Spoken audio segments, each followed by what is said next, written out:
I want to get a second hour with you, Conrad, where we'll have a struggle session.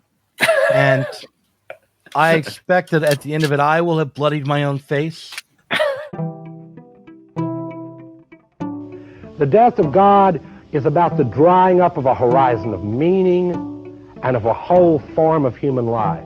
Where do we stand in the illusion it makes? What kind of space are we invited into? The material relations between people become social relations between things.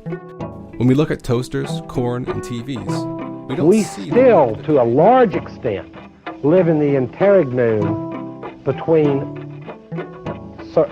worlds, if you will, or between paradigms. Not many people in the history of the world have faced that.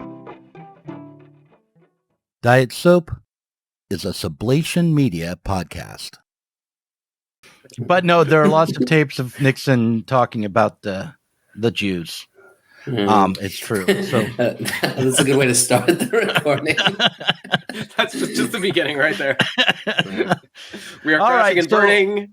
We've got Conrad Hamilton and Eliot Rosenstock here with us. They are both part of the new and yet old Sublation Socialists Facebook group. What is it? Is it more than a Facebook group? It's so much more than a Facebook group.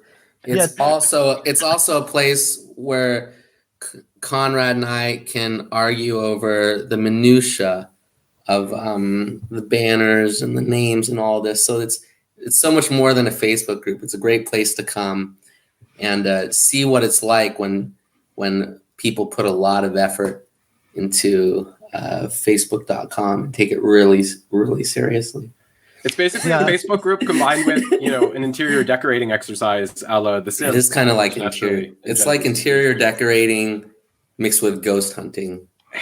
That sounds great. So how is it? How does ghost hunting involved at all? But just don't worry about it. I'm just being provocative, Doug, for the YouTube viewers. the specter of communism. I got it. There we go. We link those things up.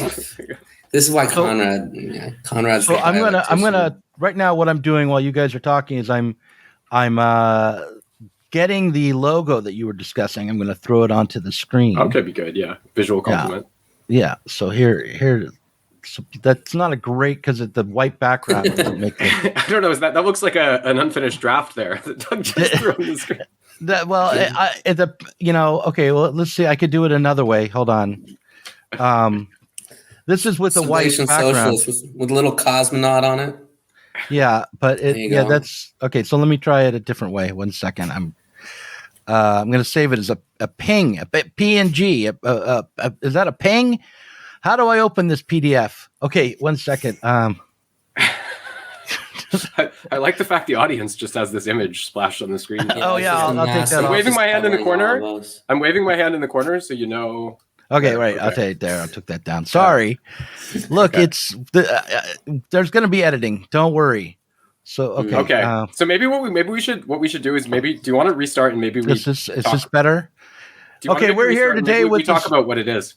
All right. So now that Sublation Socialist is on the screen, we're here today with Conrad Hamilton and Eliot Rosenstock to discuss the Sublation Socialists. It is a Facebook group, but you were telling me before we officially started that it was much, much more than that. So what is it? Well, I think that, the origins of the group go back to the pandemic, really.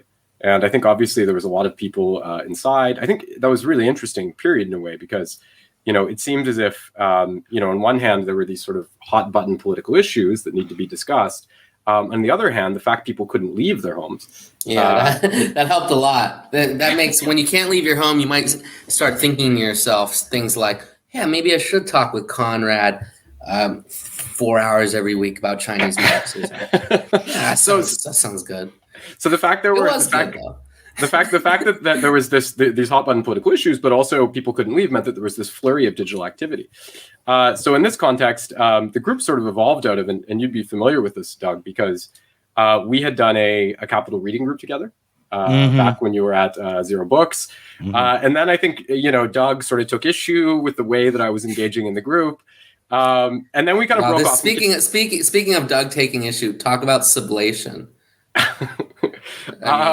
Through the negative space, right? And Doug says, "Hey, you're doing an official reading group, but this is my reading group." And now, through Sublation, Doug and Conrad, together synthesized. Well, okay, yeah, that's true, but yeah. So right, I recall the moment in which I decided that I had to throw up my hands, but it was I think I only half decided in that moment, but like unconsciously something tripped in my mind.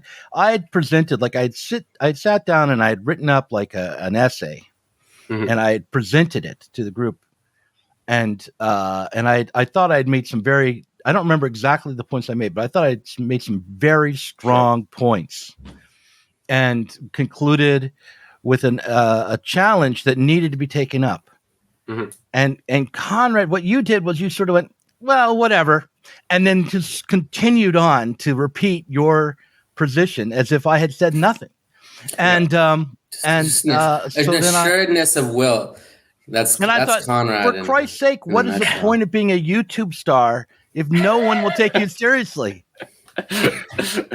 That's it. Yeah, I did my voice. I did the reading, like I do in the videos. I wrote the thing. And this was the response I got. And so I said, I'm going to take my ball and go home. But then it turned out it wasn't my ball, and it went with you to Facebook, and which I tried to deny. So those rogue, like Trotsky, we took over the communication towers, and the revolution is now complete, and so on. This is kind of what happened. So Doug, we started this reading group, and then Doug didn't want to continue it after that because he was a bit frustrated. We could delve more deeply into the exact causality there. Doug's explained it a little bit, but then we kind of went and continued the reading group, and we organized it via this Facebook group, which at the time was called Capital Comrades. And then I wanted to purge you, but I didn't have it in me. I couldn't just purge you. I wanted to have you killed, really. But how can you purge somebody who's actually in Paris 8 getting a doctorate? Well, I could have just said, Conrad, you're not invited back, and then told the other ones you can. They could come back, and then I could have continued on. And I think if I'd done that, I would have the Capital Reading Group would have continued on with me and not with you. But instead, I was just like, well, fuck this whole thing. I can't bring myself to put the ice pick in his head. So I have to. Well, that's the problem, right? Like if you don't deal with the situation there, it risks, reprising itself at a higher synthesis. So this is sort of what we have now. You didn't do the deed, and here we are, right? Discussing this. That's right. So this, lack of a Hamlet sort of dithering, right, before Polonius. I was dithering, like what can I do? Did he really kill my father?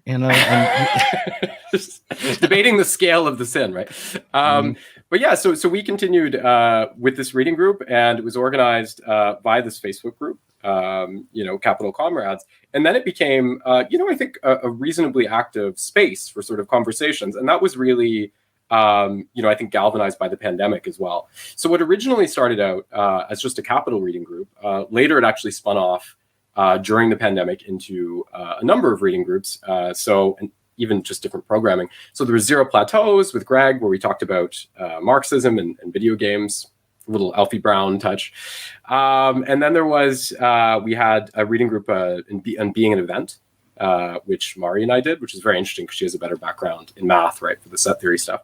And we also did, most controversially, did a reading group on the three paramount leaders of Chinese Marxism, Mao, Deng, and Xi. So that was with Eliot and Ernesto. We did that. And at the same time, and Eliot was really crucial, actually, to getting the group started, not just in the sense this is all on my YouTube, and now my YouTube's weird because now it has my UK travel vid, it has a chav dance party, and then it just has 18 videos on Mao and Deng and Xi, so it's just a fucking absolute mess. Yeah, well, that's exactly what mentioned to move on from Capital to Mao. To me, just everything was going wrong in that Capital group. Like that like is the epitome. This is exactly what I didn't want to see happen. I wanted for people to understand, to fully understand the critique of political economy, so that they would be able to, weed out the supposed communism that didn't have anything to do. Sure. Well, state capitalism. Doug, I know you like saying state capitalism. I shouldn't even begin to start to debate, Doug, on anything like that. I'm like about to say, like, well, China now, they're making kind of a turn towards, socialism, and we'll see where it goes. And I was like, don't even try. You mean more nationalization of industries, right? Yeah. Which obviously, Doug, you wouldn't see as like an authentic expression of socialism, and certainly wouldn't represent the horizon for anyone. I'm open to hear why it could lead to socialism, but it isn't socialism in and of itself. Right. Sure. Yeah, I mean, I think it's safe to say that what China has here is state capitalism, but I also think that, the critique of political economy, we did a lot of work on it, and that always remained, very central to the analysis. I mean, the goal of looking at what happened in China isn't, simply to valorize it, right? It's also to look at the way that someone like Mao, starting from a context which was not very germane, to socialist revolution, mostly peasants, right? After the murder, and I believe it's 27, of most of the urban Communist Party cadre by Chiang Kai-shek, how he endeavors to engender this sort of new synthesis, right? So he's kind of mixing things, right? You have like the Xia folk religion, you have like Neo-Confucianism, you have like Marxism, and what he produces is a doctrine that's capable of creating revolution in China, right? And this does lead to, very, very progressive reforms, the nationalization of large swathes of industry, particularly during the Cultural Revolution, even a relationship to time, which is quite a bit different than capitalism in terms of what was expected of workers. People could come in 2 hours late, take sick days all the time, or just not do their work and receive their salaries. So a lot of these things were quite formidable as social experiments. But again, so the goal was not, I think, just to valorize that. I think the goal was to try to examine it in its social context, right? And understand how someone working with, to some extent, the writings of Marx, without even being able to have read them all, because he couldn't early on, he didn't have the knowledge of European languages, how they sort of yoked it together with these other things, and created this change, right? But we could get into that. But I think in terms of essential information, what's now important to convey to people is that, so this group kind of continued on, we did this. And just recently, we have renamed ourselves Sublation Socialists. That was Eliot's idea. And I may have stacked the election.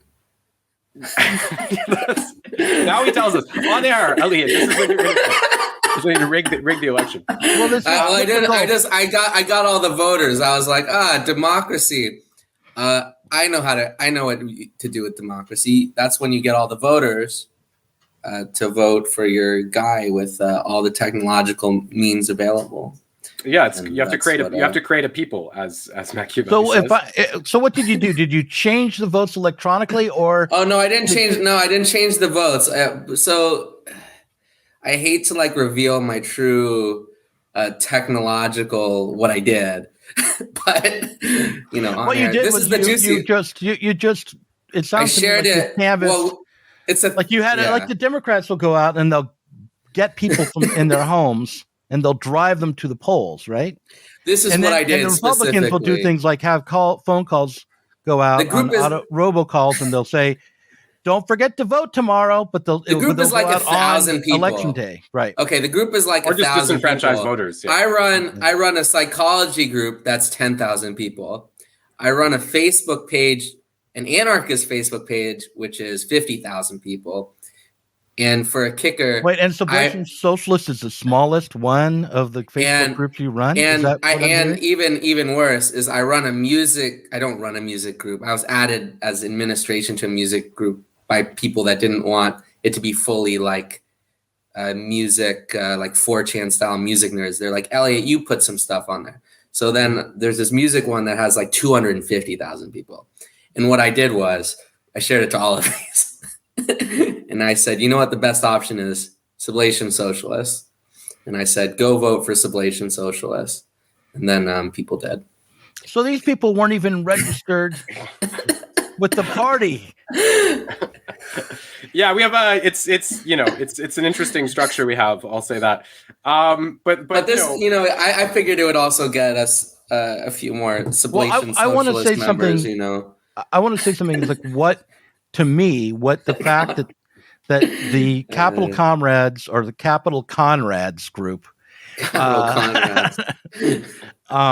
has now taken up the name Sublation Socialist, what it means to me, how I think of it. And what it means to me is that I am attempting to be non-sectarian. Mm-hmm. That Sublation is different than what I was doing at Zero Books, even though Zero Books had a lot of eclecticism, and I was open there to publishing a lot of different things. That there were aspects of the project that I wanted to develop in line with my own thinking. And with Sublation, I want there to be collective thinking and to not be sectarian, and to that means allowing the Stalinists to come in and have a space within the project. What he means to say is that it's the official community discussion page, by the way. That's Doug's, that's Doug's very partial way of saying that.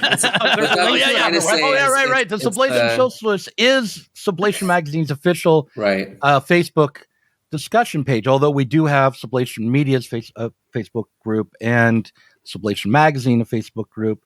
But Sublation Socialist is the organic Sublation. It's like the grassroots. We're like the grassroots. This is where there's been real continuity. This is where the most authors are at. This is the people who've been involved for the longest amount of time. These other Facebook groups are just things we put on Facebook and did nothing with. But the Sublation Socialist is a living community, and it should grow. Well, yeah, and here's the thing too. When Doug, when you talk about, I think the reality of the group is, of course, my own views and interests, have strongly characterized it because I probably post the most prolifically, and it's a means of. I like to think of it as a means of productive procrastination. So, I'm writing up this big essay on like value theory or something. I'll be like, blah blah, dang, blah blah, but. Of course you will. Of course you turn to dang when you should be writing about value theory. Of course. Yeah, well, that's there you go. So I respect your distinction between exoteric and esoteric. But I think one thing to keep in mind is that if you actually look at the composition of the admins, it's very, very diverse. So we have a lot of authors who have contributed to Sublation, authors who are crucial at Zero Books. Among them in our admins, we have Eliot Rosenstock, obviously. Mike Watson, Ben Burgess, Matthew McManus, Daniel Mello. Did I say Mike? I think I said Mike. All of them Stalinists, Ernesto of one Vargas. Kind or another, but nonetheless diverse. Yeah, because in the true, you heard it here first from Doug Lane. Ben Burgess, Stalinist. In the true Catrone doctrine, social democracy and Stalinism, as we know, are one and the same, right? They don't understand that the mediation of labor is the fundamental characteristic of capitalism. But yeah, so and actually, in terms of what Doug was saying about it being a non-sectarian forum, I mean, I've always presented it that way. Sometimes I think we found it can be a little bit more difficult to cooperate with people who are maybe a little bit more anarchistic in persuasion than to build a sort of alliance between people who are, social democrats and tankies a bit more, which maybe affirms your point that they're all just Stalinists somehow. Quite possibly. But, now we've explicitly made that part of our mission statement. So if you look at the description for the group, you'll see that I say that it's a place for people to discuss topics in socialism ranging from, Bernie to Trotsky, from the Situationists to the Shining Path. It is a non-sectarian socialist forum. So yeah, it does. We do uphold that at that level. Yeah, unless you just really take the piss and curse at Conrad constantly, then he might get banned. R.I.P. Teddy Ruskin. That guy's like a meme. I don't think that's a person. It's not a person. There is a person, but his name is not Teddy Ruskin. Eliot, where do you? Because it's something I realize I don't know about you. Where do you fit on that political spectrum? Like, how would you describe your politics? I only think of you as a funny psychotherapist, egoist. Yeah. Ideally, my secret dream, which is like I would say a bit I would say I'm very much a realpolitik kind of socialist, you could, if that's such a thing. But my ultimate dream is that once Xi is done nationalizing everything, he picks up my books, right? And he picks up Zizek in the Clinic and Ego in the Hyperstate. And Xi has this realization. He says, this is what the individual subject needs to be. Now that we've nationalized all of this, now we can understand that the ultimate subjectivity is highly, almost libertarian in nature, and speech restrictions get lifted. The one-party state can handle protest and every sort of Western form of degeneracy, and then we have the golden way. Yeah, I suppose if you're going to be aligned with the Chinese state and your name is Eliot Rosenstock, you better fantasize. Well, I think Western degeneracy being acceptable sometime in the future. Well, it's not at the moment, but I mean, I think the reason, like, I know it's not at the moment, but you as a Western degenerate, I would say my political position is mostly a critique.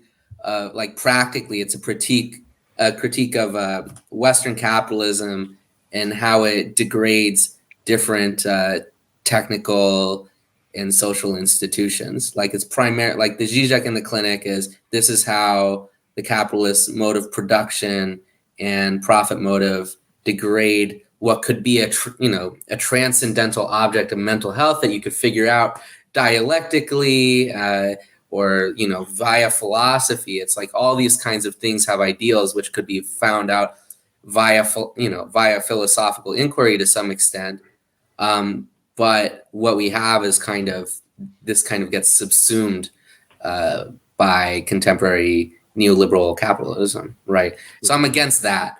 That's my main political position is I'm against that.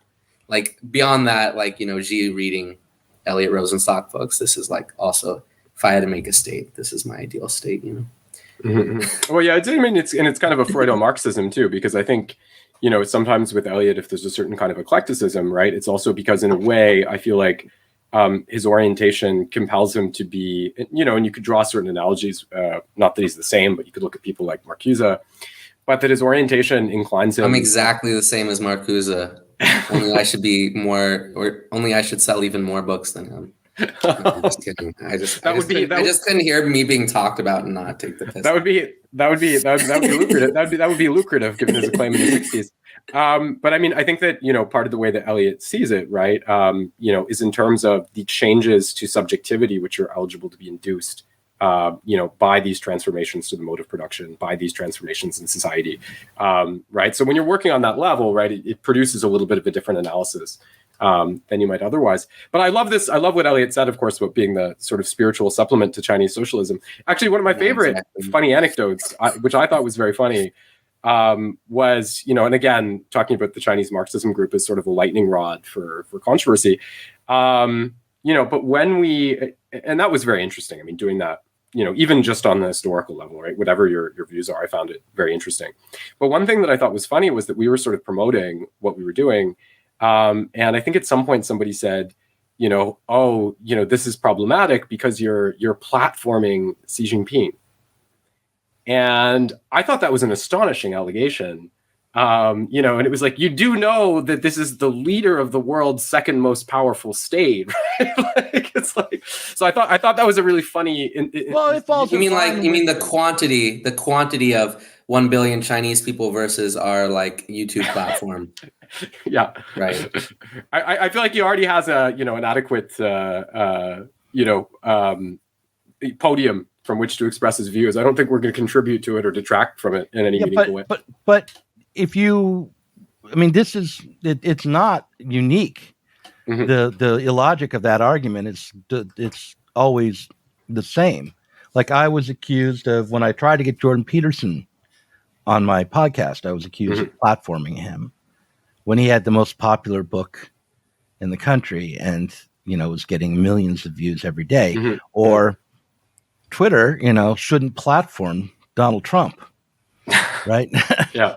I mean, so I mean, the logic of, that the left should be careful about who we platform, the argument that we can't platform certain figures because that lends them legitimacy is absurd. It just is a way to protect ourselves from people we don't like, and to, I don't know what it's I guess it's about reputation management or self-image more than anything else, and it gives into the idea of guilt by association.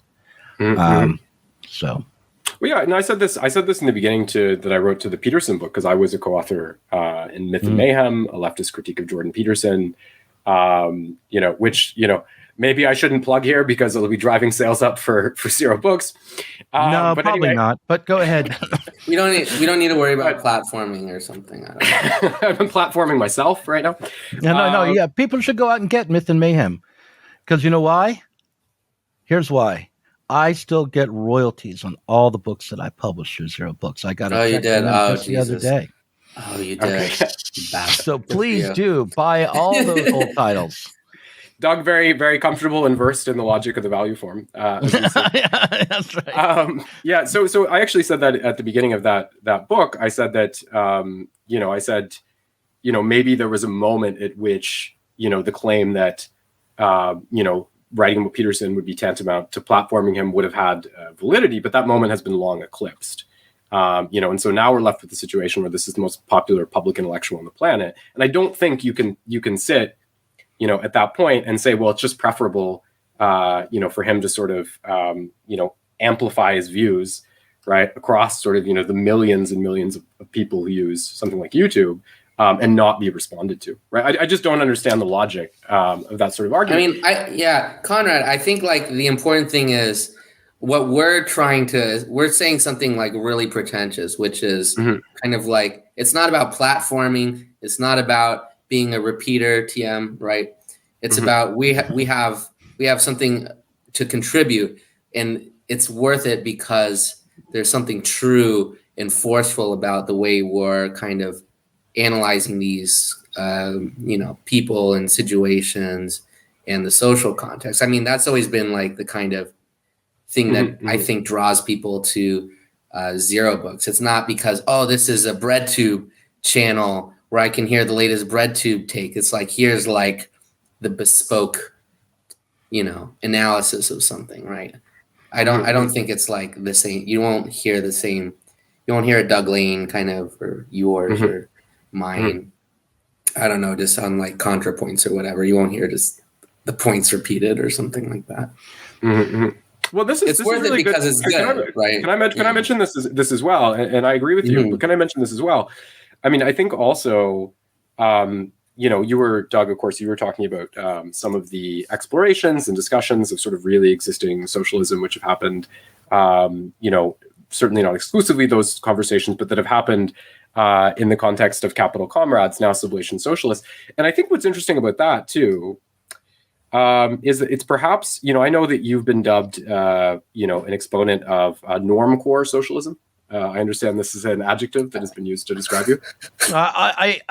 Where did you hear that? A normcore Marxist.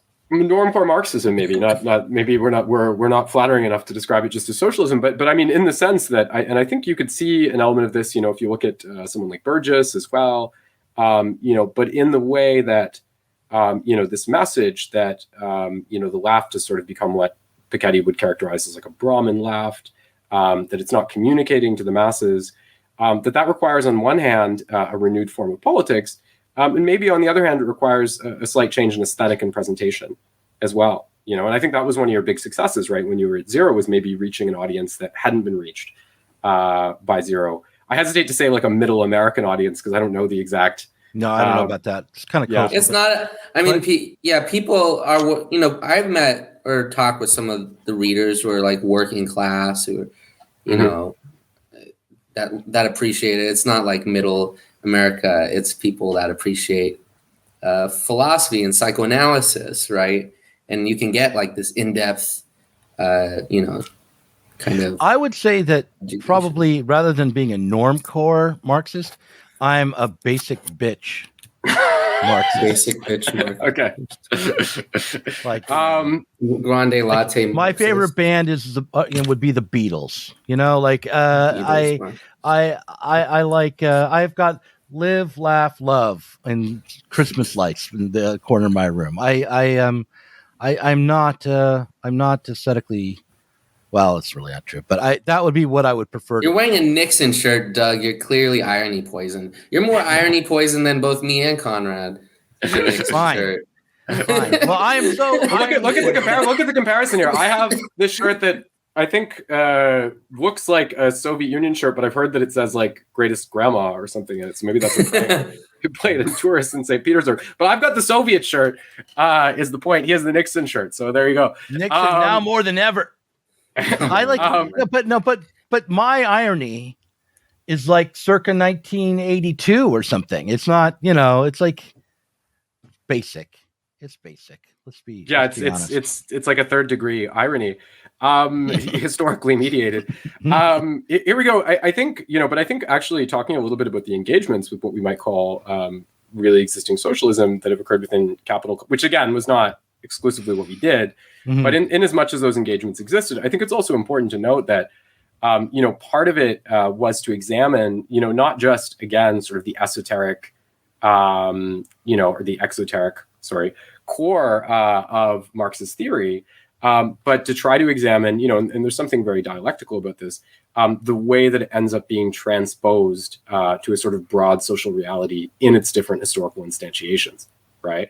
So whatever its shortcomings, and I consider those shortcomings to be immense, contexts like China and the Soviet Union are examples of societies that, succeeded in adapting to a greater or lesser extent, right, the content of those writings, so that they were able to transmit them to a society at large. So I think there's something, it maybe looks at it, from the side of not necessarily the Western nations, but I just mean to say that, I think there is something, quite normcore about that too, right? To look at the forms of social hegemony which are created out of Marxist ideas, right? So I just went over to Sublation Socialists, which everyone, by the way, should do who's listening to this. It's on Facebook. So if you are over 40, go to Sublation Socialists. Over 40?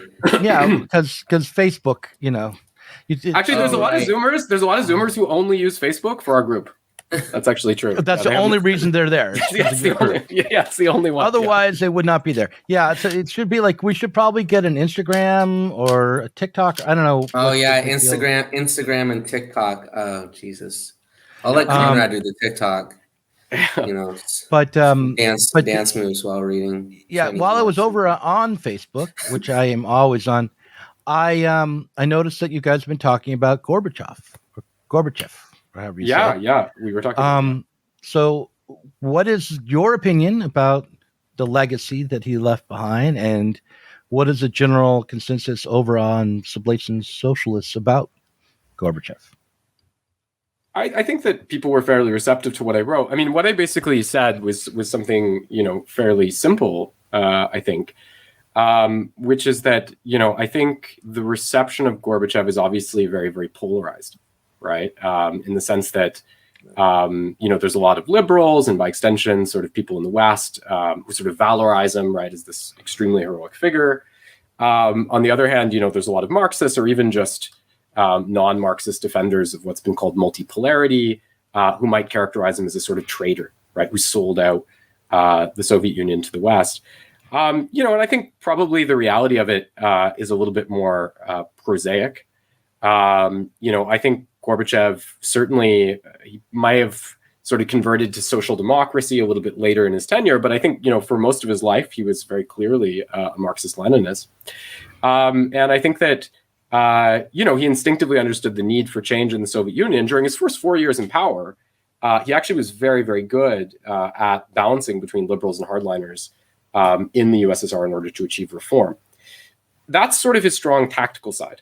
Right. I think where the weaknesses is more on the level of strategy, because, what he did was he implemented political reform at a time when there was a huge amount of discontent because of the economic disarray in the Soviet Union. And very tellingly, I think at one point, Deng had a meeting with Gorbachev, and Deng said that, this man seems very smart, but actually he's stupid, right? Because he's done the most stupid thing you could possibly do, which is open up politically prior to having resolved the fundamental economic tensions within the country, which Deng would state sort of the opposite of the approach. Like you should start with economic and then move to the political, right?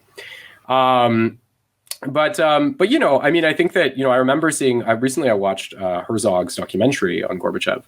And there's a scene where Gorbachev is talking about the fall of the Soviet Union. He's like this old man, and he starts crying.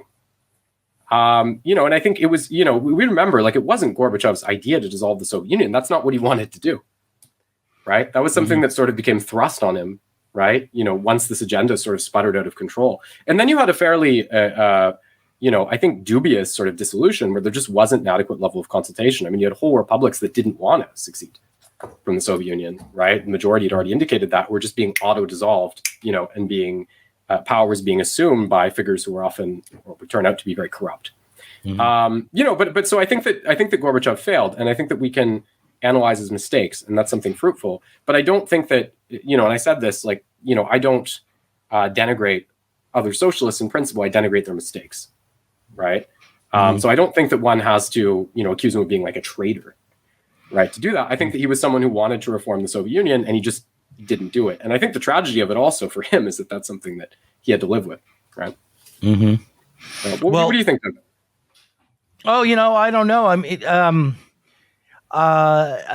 I've never thought that Gorbachev was really actually responsible for the dissolution of the Soviet Union. That I thought he was, just like I would have claimed that, like, George W. Bush was not responsible for the economic crisis of 2008.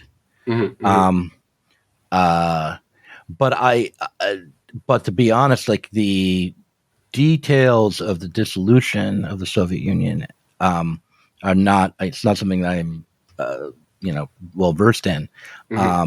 So my impression of Gorbachev was, having grown up when he was in power and under Reagan in the United States, I liked him because he was someone who was forcing the United States to come to the table around nuclear disarmament and the de-escalation of tensions between the United States and the Soviet Union.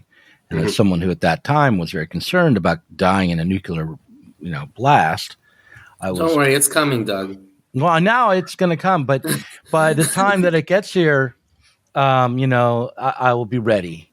Right. It was been promised to me my whole life, and I think at the age of, we might not 60, experience it. I'm ready to go in a nuclear cloud with everybody else. If I'm going, why not everybody else? But as a side note, like, how long has humanity existed? Like, civilizations, okay, written history, maybe like we got like 10,000 years. Are we really going to last 10,000 years without one country hitting a nuclear warhead launch button?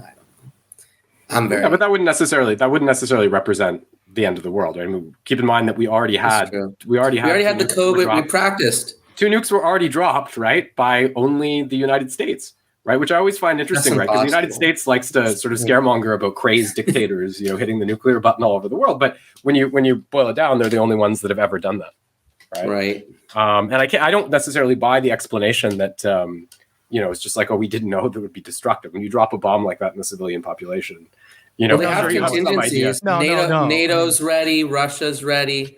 If you want to talk about Hiroshima and Nagasaki, again, because I grew up in the 80s and was very concerned about it, I mean, you're absolutely right. The United States did know to some degree how destructive it would be. And the reason they dropped the bombs, they decided they, would go ahead and drop the bombs, was as much about just finding out how much damage would be done. It is perverse. They were perverts warning for the apocalypse, especially on Nagasaki. It was a second. They were really curious about what the impact would, the total damage would be. But the other thing about those bombings was that they weren't about ending the war.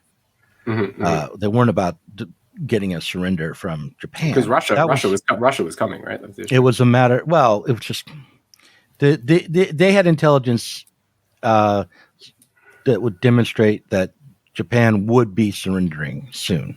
They knew that before they dropped the bomb, so they did it in order to send a message to the Soviet Union and to the rest of the world about U.S. power at the end of World War II. So, it was an act of terrorism, not just on the people of Japan, but on the whole world, to drop the bombs on Nagasaki and Hiroshima.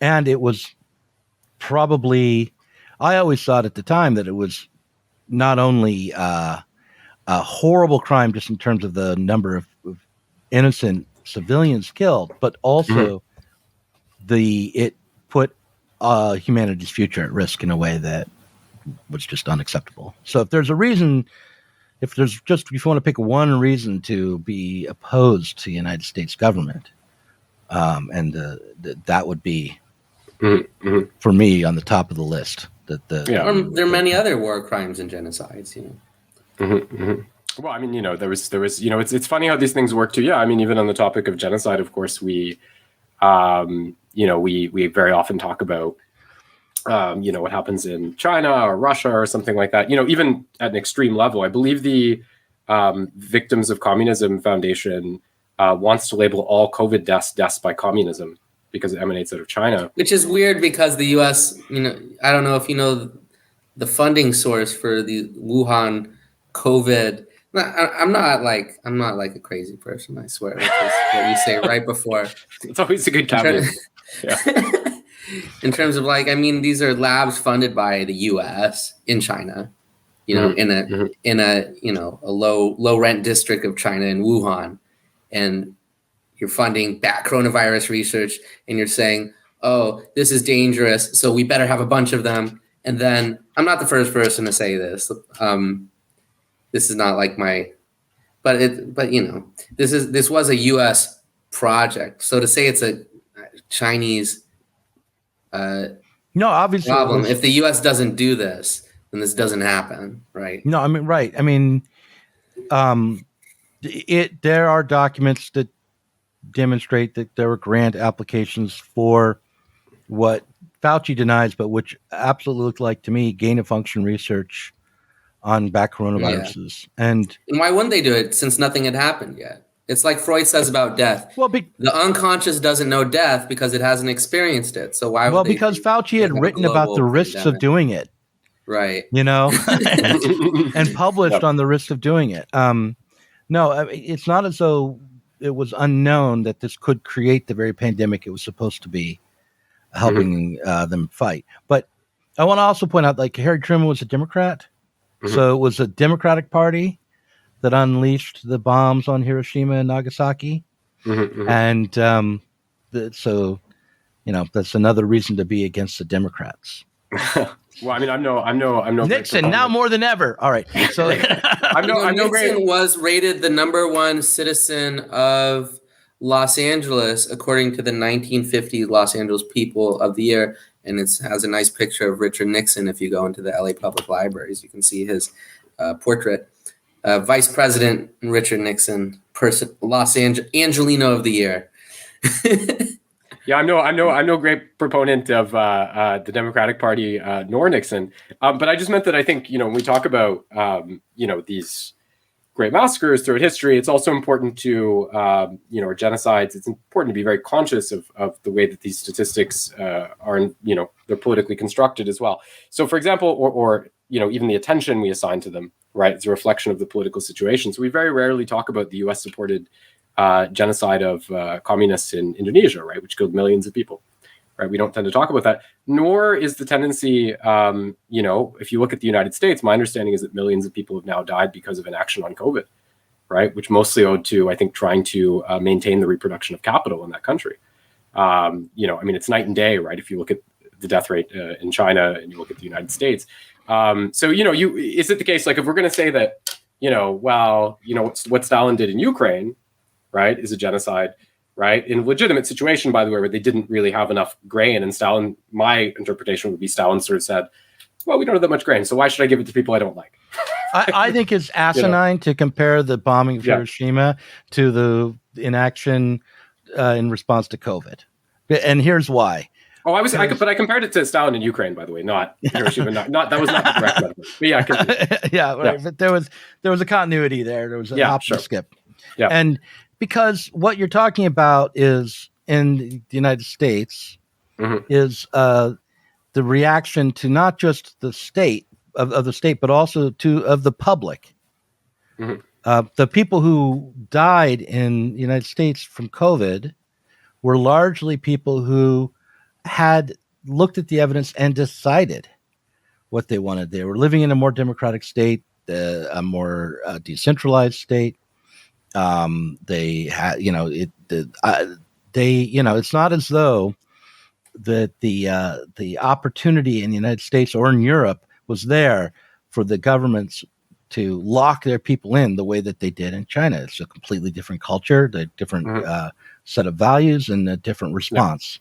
So, well, even if you say that, you're still left with a big discrepancy between the United States and certain European countries in terms of the death rate, right? Because the United States was somewhat exceptional in this respect. Of course, I think the EU overall averages out to be around the same level as the United States overall. At least it did. But look at Australia and New Zealand, right? We see like considerably more restrictive policies that were adopted in the context of liberal democratic societies. I don't necessarily. I agree with you to a point that there's a difference between, but I think that when you have that kind of when you have a lightning bolt like that, a sort of shocking event, I think that that's when political leadership really becomes important in terms of the use of executive power to provide a direction, right, to people who are confused, who don't know what's going on, right? So I don't believe that there was just a sort of organic democratic consensus that, we shouldn't really lock down. Or I think that what happened in the United States is that public sentiment, you see it very clearly with Trump, but Biden himself isn't even devoid of guilt for this. I think that public sentiment was actually cultivated and groomed in a way that agreed with a direction that would consistently allow for the reproduction of capital. Right. In other words, you could have had a situation more like Australia and New Zealand. I think owing to America's economic structure and the power wielded by capital in that context, uniquely powerful in certain respects, since it's less social even than other Western states. You didn't see that happen. Right? I think comparing New Zealand to the United States, in terms of their COVID infection rate, is also a mistake because of just where New Zealand is, and it's probably with Australia too. The way it just it was a lot easier to contain and to stave off COVID in New Zealand. And by the way, they're having it now. People, I've got a friend in New Zealand who is sick with COVID. His father's sick with COVID. The next door neighbor's sick with COVID. They're having it now. Now it's a different strain, more infectious, less deadly. So that's good. They have, they did flatten the curve, so hopefully the death rate overall will be less severe. One of the things that we should ask ourselves is to what extent has there been excess deaths in the United States, in Europe, and in China, which we probably won't be able to know, due to the lockdowns themselves and the limits placed on healthcare. Like there are a lot of people who have had might have gotten cancer screenings or had cardiac issues or a whole slew of other illnesses. I don't know. Yeah, I don't know if it's fair to kind of play the what if game. There are studies out now about excess deaths from the lockdowns. Right, it's not like a what if game. You can look. But I don't think the quantitative scale is comparable. And when you talk about something like Medicare, it's like, the basic problem here is that, if there's not a reduction in the diffusion of something like COVID, all the hospitals, this was what they were facing early on, all the hospitals become overburdened, and then people don't have access to that care anyway. Right. So I don't think that you can approach that as a one-sided issue. Now, there are certain obstructions. Conrad, in a lockdown. Do you mind if I pretend I am Chairman Rosenstock? Yeah, go, Chairman Rosenstock. Go, yeah. Okay.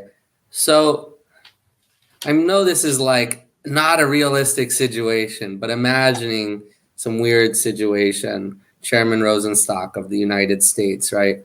You could hypothetically during a COVID pandemic, you could freeze rent, right? You could provide basic foodstuffs, right? Ideally, you'd have enough room in hospitals. Ideally, you'd have medical care that worked, right? You wouldn't have the United States medical care system, which, I couldn't fucking use as with my working class fucking HMO bullshit. I couldn't get an appointment for anything. And I'm in the UK now, and suddenly, people complain here, but like, Jesus, I was so shocked. I could like get something I needed like immediately. I could get registered with a doctor. Like the US healthcare system is absolutely fucking awful. So like the what if game like always frustrates me a little bit. I like to play what if I was God game. This is like a much more fun game. This is like a much more fun game. And then we can work backwards from there. It's like, what if I was God? Well, we would all be in big trouble if you were God. Well, I would farm a lot of the work. I would farm a lot of the work out, to be fair. I would get a lot of that. Well, my only point about all this. But it's like to blame like Chinese, but to like blame Chinese social. Yeah, let me finish my delusion. But like to blame us, like, the Chinese system is like this, and the U.S. has the unique. They're not isolated like New Zealand. It's like, I think it's important to keep the eye on the ball a little bit, which is like capitalism kills people. This is how it's killing people, right? Mm-hmm. Mm-hmm. So like pragmatics are okay, but like I like this main message, right? And I not that the U.S. will ever become a Soviet style one party state. In fact, it definitely. I just you can't see a situation where that's going to happen. But like. It will be. When I take power, one state, laneism. Once Doug one takes party. The thing is, the other thing we should think about, especially in the U.S. and Canada and Russia, there are one-party states out there. So it does do something for somebody to think these things through. It's like, what could centralized power do? Possibly, even if it doesn't get enacted in the U.S. or something like that, it's still worth thinking about, right? It's still worth thinking about what is an ideal socialist response.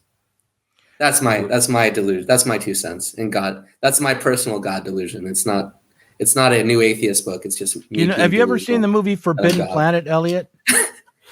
No, I haven't seen Forbidden Planet. In Forbidden Planet, they have a machine which can take your thoughts and materialize them. You can turn energy into matter through the power. That'd be terrible. That would totally. And what happens is, the planet this is on, and which, by the way, they find this is like old alien, ancient technology, and there's no life on it, right? But there are these machines, and they start using them, and there's a whole colony of scientists that are using them. But after a while, there's only one scientist left with his daughter on the planet, and that's it. And it turns out that, it was materializing your conscious thoughts, but it was also materializing your unconscious desire. Right. And there was a monster on the planet's surface that would kill anyone who got near this scientist's daughter. And it was monsters from the id that were destroying the planet. So we don't want to be in the position of God, because our minds. God had read. See, in my God universe, he's read The Ego in its Hyper State, which he got for free off my Twitter, because I'm actually the only one who's read that. He's I wrote a review. People do message me about it. Actually, no, I'm kidding. The people who message me about it, a lot of them are into like egoism, right? Obviously. So, yeah, but I mean. Okay, but Conrad wanted to say something. We're like, the delusion has gone on long enough, Eliot. I'm going to cut you off. I'm just saying the unconscious and the conscious and mediating these things is not entirely a bad project. But okay, go on. Oh, yeah, that's probably true. But we don't want machines that will just make our unconscious desires act out on the planet. No, we don't. Yeah. Conrad. I think, I'm just to wrap up the last point, all I just wanted to say is that, yes, hypotheticals are always involved, but I just meant that, we could say maybe the same thing about the grain situation, in the USSR that we could say about something like COVID, which is like, it's not just a sheer will of Stalin to murder these people, right? It's intermingled with very, very complex material circumstances. And by the way, happened in a society that was a lot less affluent than America when COVID hit it. But moving on, I just wanted to, one thing I think is interesting, is of course Eliot was talking about playing God. I mean, one context in which maybe he's been able to do that a little bit has been our group. And I just want to, one thing I wanted to outline is that I don't play God in our group. I think I'm very like democratic, like revering to the Central Committee. So go on, Conrad. I muted Eliot. That is God no more. Yes. No, I think... Go ahead, Eliot. I've unmuted you. But no. Well, yeah. What were you saying, Conrad? I'm just using this as a lead-in. But I think, one of the interesting things about our group, and now we've been around since 2020. So now we have quite a history. And I thought it was really cool to be able to have this merger with Sublation, because it's kind of like everyone coming back in to the fold. We had some tensions between us. It's cool now. At least I hope it's cool. Yeah. You never know. Just watch your back. All right, just watch your back. Like Santa, he's got a list and he's checking it twice. Yeah. Right. But I think I think what's interesting is there's actually been waves of, one of the things about managing the group is there's been a sort of internal history in terms of waves of conflict. So I'll just outline a few of these for you. The first one we had was when we first formed the group, because Eliot, very, very helpfully invited all these people. I'm not even being sarcastic. It was helpful. He invited all these people that gave us an initial boost, in terms of building a kind of constituency. The only problem is like when you invite a bunch of people randomly into a group, you realize that it's like insanity trying to carve out a kind of mandate. So I was, I've always, early on especially, I was very like, oh, I don't want to ban anyone, like open thing. But Eliot kind of went full Robespierre, which I liked. And he dropped the hammer on, you dropped the hammer on a lot of people early on, which I liked. Was it the Nosballs? Was it the Zoomer Nos? I remember it was vaguely. Early on. It was there was also just people who were genuinely right wing and like hated him. Yeah. Oh yeah. But Eliot, I think the Nosballs would count as genuinely right wing in my book. Sure. Well, yeah. I mean, I just mean that there's not even any ambiguity at all. Right. But yeah, Eliot actually helped, and that was really important because actually I realized in hindsight that at that point when it was formed, it probably just would have collapsed completely if Eliot hadn't actually come in and do. So we got to kind of do the Robespierre thing and kind of stabilize our republic. Oh, wait for the second act where they put my head on a spike. It's always coming with me, with my style. Yeah, maybe not the most prudent metaphor. And then there were a few subsequent things we had, little crises. There was one I think with about Zionism, right, or support for the state of Israel, sort of ethno state. And I had a situation where a few of our members from kind of the MENA area had come to me and they'd expressed discomfort with the presence of sort of Israeli nationalistic ideas being diffused in the group. So that led to sort of a showdown. Theodore Ruskin, of course, came in at one point, this famous internet commentator and left communist, and sort of proceeded to prolifically terrorize us for weeks on end. And I wanted to engage him in discussion, but I quickly realized that his devotion is so singular to discussion that I would have had to have committed about 11 hours a day to doing it. So eventually I, with some, remorse, he was banned. And of course you, Doug, you created a crisis at some point, we know, because for a while our group was called Zero Books Capital Comrades, because we were sort of coming out of the Zero Books milieu. And I think at some point, I don't know exactly why, but I think at some point I kept getting here. People kept saying, they're a bunch of fucking Stalinists on this group pretending to be Zero Books people. And I was like, fucking Stalinists. I like pretending. I like pretending to be Zero Books. Stalin was in the CCRU. This is what they don't understand. So we had I hate those guys, the Stalinists. Anyway, go ahead. We had a crisis over that, but it's funny. So after that happened, Doug demanded that we change our name, and I just wanted you to not call it a Zero Books thing. Yeah, and we did this, and this created some bad blood because people felt that they were being persecuted by Doug. Amongst our membership, not a completely unique sentiment to have in the world. But what's funny about that, right, is that so we renamed our group. It was like Capital Comrades, then it was Zero Books. So much more popular once you got the stain of Doug Lane off the group. It grew and grew after Zero Books was removed. Is that what you're going to say? Well, this is funny too, right? Because I know, so our group, we didn't experience a lot of growth in that period, and I know Doug might attribute that to the singularity of his public image. But keep in mind, this is another thing that proved to be a difficulty when we were building up the group. Is that I remember it was like the same week that, and I'm not like an expert in the internal operation of Facebook, but I remember hearing it, like Mark Zuckerberg, he gave like a press release and he's like, I don't think people want to hear about politics on Facebook, because Facebook had kind of become, this is sort of notorious, right, for having these very radical political groups. And I think this is why a lot of the Marxist stuff happens on it. But most infamously for sort of right-wing conspiracies and things like this.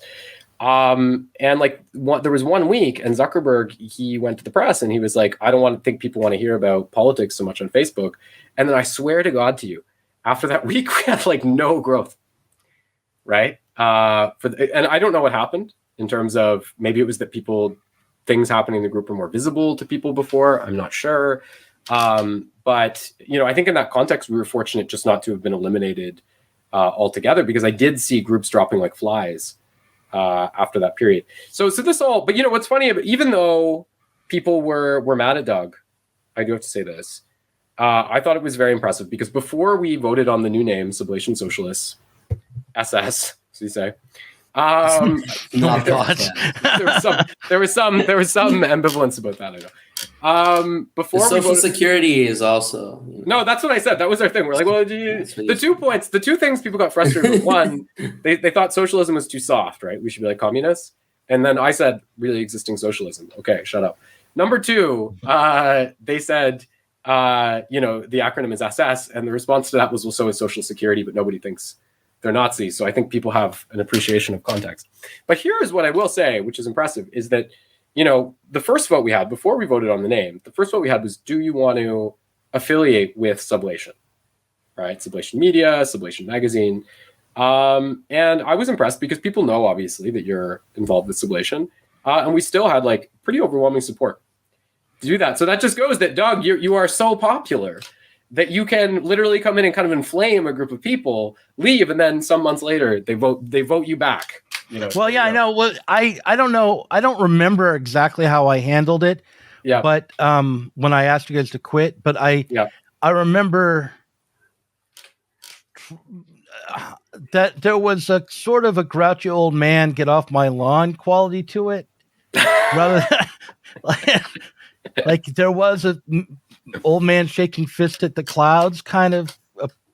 Like I did not feel like I had come in and really shown you guys what was what, but it was more like I'd come in and, was a cranky old dude. And you guys solemnly protected the brand. Yeah, right. I didn't care. I just was mad at Conrad.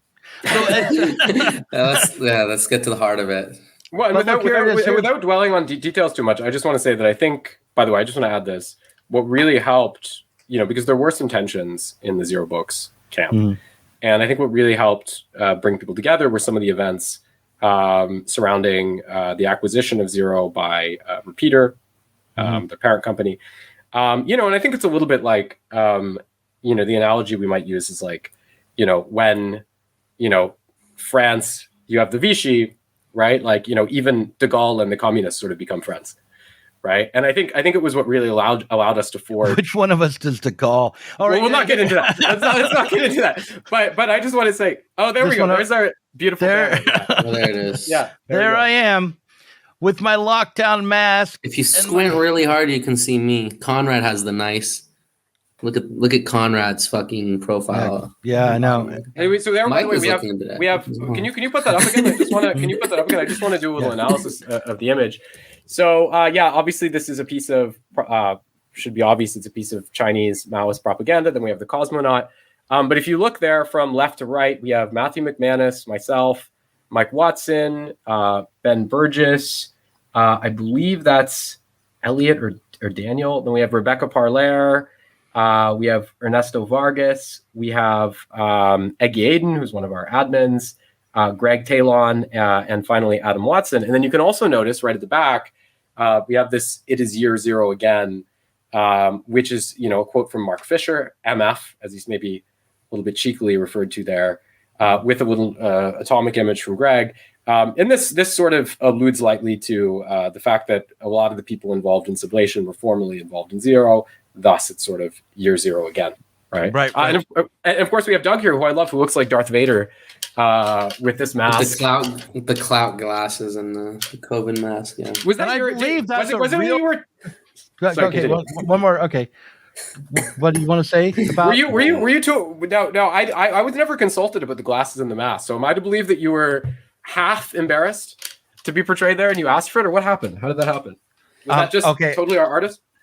That was Korn, who's the designer for everything Sublation, who put that together. Yeah.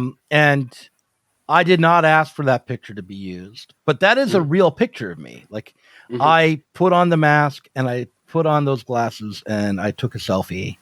Oh, you did a selfie for that? Yeah. Oh, really? You did. So you made a selfie for that photo? Yes, I did. Okay. I posed for that photo as a joke. Just I don't know. What, and put it up on Facebook, and then he used it to plop my head on Mao's body there, which you're ambivalent about, aren't you? You're a bit. Yeah, I'm ambivalent about everything. This is, they call this a contradictory revolution.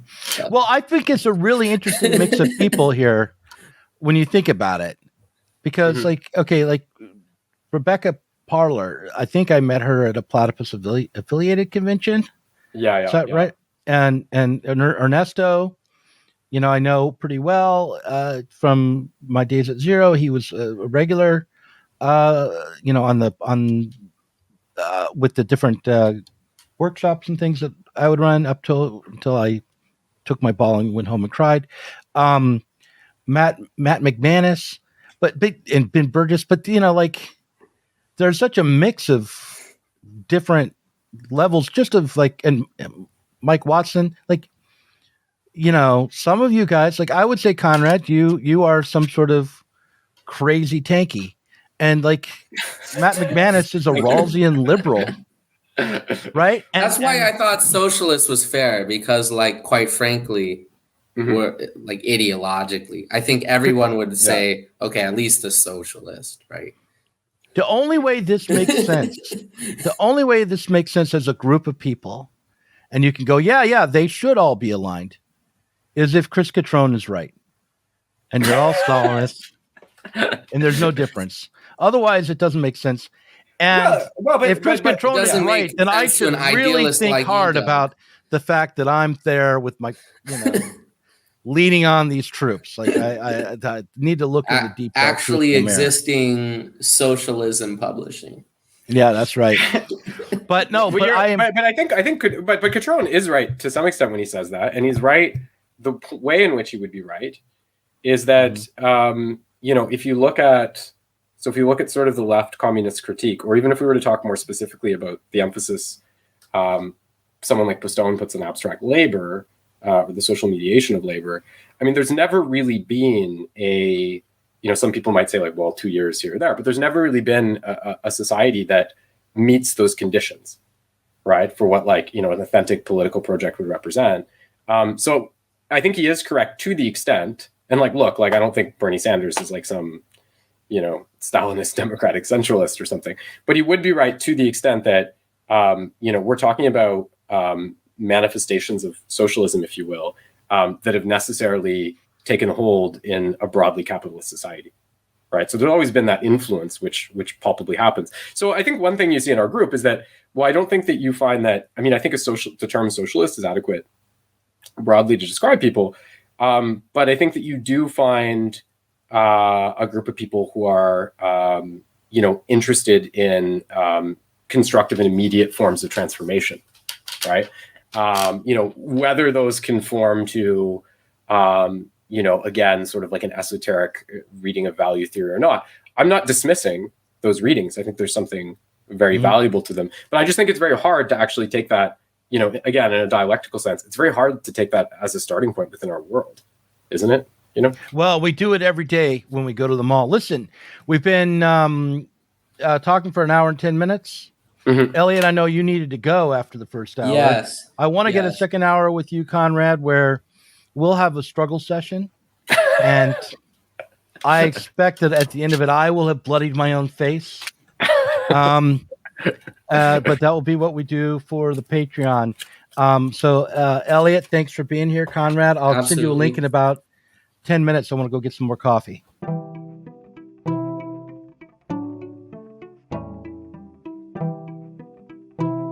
If you enjoyed this conversation, please do consider supporting us on Patreon. Our patrons help to make sure that Sublation Media can continue to provide interviews, videos, books, and articles that are critical of the left from the left. If you are tired of remaining stuck within bourgeois ideologies and politics, help us sublate them both.